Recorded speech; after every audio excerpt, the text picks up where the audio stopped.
सभी भक्तजनों को जय श्री कृष्ण। देवहूति ने कहा, भगवन आपने जो कुछ प्रतिज्ञा की थी वह सब तो पूर्ण निभा दी, तो भी मैं आपकी शरणागत हूँ, अतः आप मुझे अभयदान दीजिए।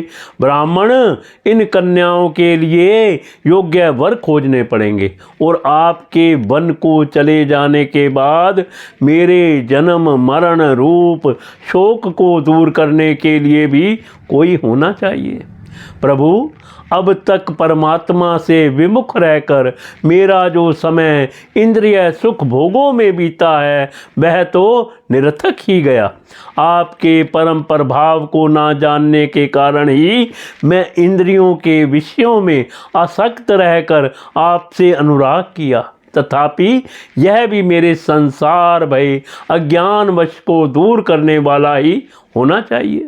असत्य पुरुषों के साथ किया हुआ जो संग असंगता संसार बंधन का कारण होता है, वही सत्पुरुषों के साथ किए जाने पर असंगत को प्रदान करता है। संसार में जिस पुरुषों के कर्मों से ना तो धर्म का संपादन होता है, ना वैराग्य उत्पन्न होता है और ना भगवान की सेवा ही संपन्न होती है, वह पुरुष जीते हुए मुर्दे के समान है। अवश्य ही मैं भगवान की माया से बहुत ठगी गई, जो आप जैसे मुक्ति दाता पतिदेव को पाकर भी मैं संसार बंधन से छूटने की मैंने इच्छा नहीं की।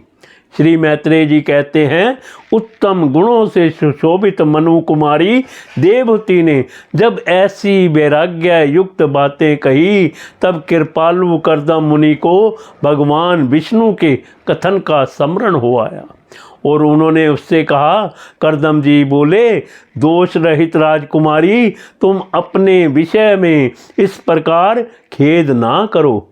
तुम्हारे गर्भ में अविनाशी भगवान विष्णु शीघ्र ही पधारेंगे। प्रिय, तुमने अनेक प्रकार के व्रत का पालन किया है, अतः तुम्हारा कल्याण होगा। अब तुम संयम नियम तप और दान आदि करती हुई श्रद्धा पूर्वक भगवान का भजन करो। इस प्रकार आराधना करने पर श्री हरि तुम्हारे गर्भ से अवतीर्ण होकर मेरा यश बढ़ाएंगे और ब्रह्म ज्ञान का उपदेश करके तुम्हारे हृदय की अहंकारमय ग्रंथि का छेदन करेंगे।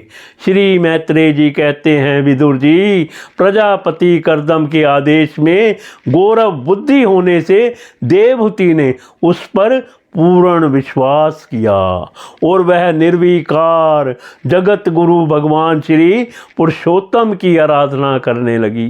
इस प्रकार बहुत समय बीत जाने पर भगवान मधुसूदन कर्दम जी के वीर्य का आश्रय ले उसके गर्भ से इस प्रकार प्रकट हुए जैसे काष्ठ में अग्नि।